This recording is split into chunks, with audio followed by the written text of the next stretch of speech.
শুভ সন্ধ্যা। সবাই কেমন আছেন?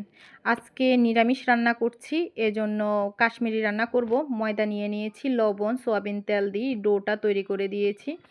রেখে একপাশে আমি এখন মুগ ডালগুলা ভেজে নিচ্ছি। এখন মুগ ডালগুলা বসিয়ে দিয়েছি। ফুটে গিয়েছে তো দিয়ে দিলাম কাঁচামরিচ, আদা, জিরা বাটা, দিয়ে দিলাম লবণ, হলুদের গুঁড়া দিয়ে আমি এখান দিয়ে মুগ ডালগুলা সিদ্ধ হয়ে গেছে এজন্য বাগারের জন্য জিরা বাটা, আদা বাটা, নারিকেল দিয়ে মেখে রেখে দিয়েছি। পাঁচ ফোড়ন, তেজপাতা, শুকনা মরিচ দিয়ে মশলাটাকে ভালোভাবে লাল লাল করে ভেজে আমি ডালে বাগারটা দিয়ে দিয়েছি।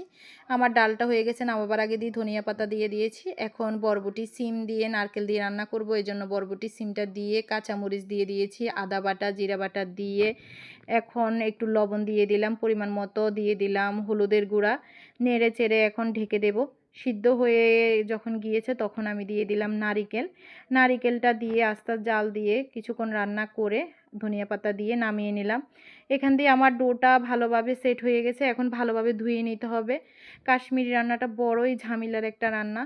এত ভালো করে ধুইতে হবে যেন সাদা জলটা চলে আসে। এরপরে জল সরিয়ে আমি ভেজে নিচ্ছি। এখন মশলা তৈরি করে নিলাম বাটিতে।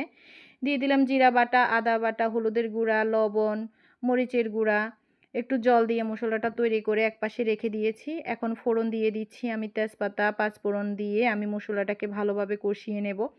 কষানোর মাঝখানে আমি দিয়ে দেব টমেটো কুচি। টমেটো কুচি দিলে ভালো লাগে। কাঁচামরিচ দিয়ে দিলাম। এখন ভালোভাবে মশলাটা কষিয়ে আমি গরম জল দিয়ে দেব।